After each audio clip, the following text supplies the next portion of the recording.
عدت کے کیا معاملات ہیں؟ یہ عدت کیوں رکھی گئی؟ ارے ادھر طلاق دی ہے، دوسرے دن وہ کسی اور سے نکاح کر لیتی؟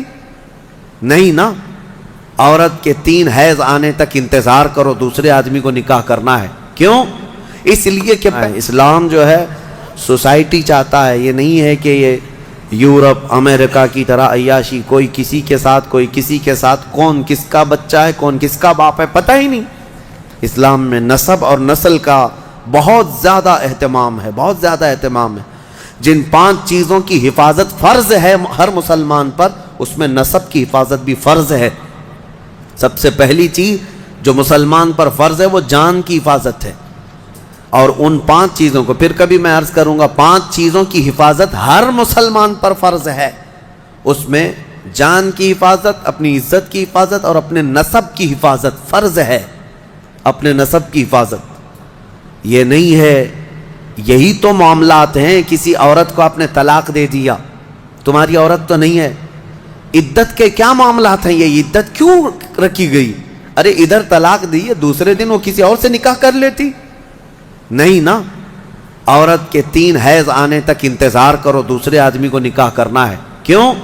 اس لیے کہ پہلے آدمی کا اگر ذرا برابر بھی نطفہ باقی رہ گیا طلاق کے وقت، تو پھر اس عورت سے دوسرا مرد نکاح کر لیا تو پھر 2 مردوں کا نطفہ ایک عورت کے اندر جائے گا تو نسب میں خلط ملط ہو جائے گا، کس کا بچہ ہے پتہ نہیں چلے گا۔ عورت کو پورا پاک ہو جانے دو، کلین ہو جانے دو، تاکہ دوسرا کوئی نکاح کر رہا ہے تو یہ ثابت ہو جائے کہ یہ اس کے بعد اگر بچہ ہوگا تو اسی مرد کا ہوگا۔ سائنس بھی اس بات کو تسلیم کرتی ہے کہ اگر پہلے مرد کا کوئی نطفہ یا کوئی ذرہ بھی باقی رہ گیا ہے تو عورت کو اگر 3 حیض کنٹینیو آ گئے ہیں تو سمجھ لو کہ اس کے اندر کوئی نطفہ باقی نہیں رہا، صاف ہو چکی عورت۔ اور اگر نطفہ ہوتا تو حیض نہیں آتے، حمل قرار پاتا، حمل ٹھہر جاتا، حیض نہیں آتا حمل کے دنوں میں۔ یہ اسلام ہے جو نسب کی حفاظت کر رہا ہے، اسی لیے نظروں کی حفاظت کرو اور اپنی شرمگاہوں کی حفاظت کرو۔ اس بے راہ روی کے دور میں، اس فتنے کے دور میں مسلمانوں، گھڑی گھڑی میں آپ کو یہ تنبیہ کر رہا ہوں کہ شیطان کا سب سے بڑا حربہ یہی ہے کہ وہ مسلمان کو زنا کے راستے پر ڈال دیتا ہے، اور اس لیے کہ سب سے آسان دوزخ کا راستہ یہی ہے۔ ہر مرد اور ہر عورت کے اندر خواہشات ہیں، ہر مرد ہر عورت کے اندر نفس ہے، اور وہ اس کام میں آسانی سے آ جاتا ہے۔ میں سمجھتا ہوں پوری دنیا میں الحمدللہ سب سے زیادہ زنا پر کنٹرول اگر کوئی کرتا ہے تو میرے مصطفیٰ کا غلام ہی ہو سکتا ہے مسلمانوں کے اندر، الحمدللہ۔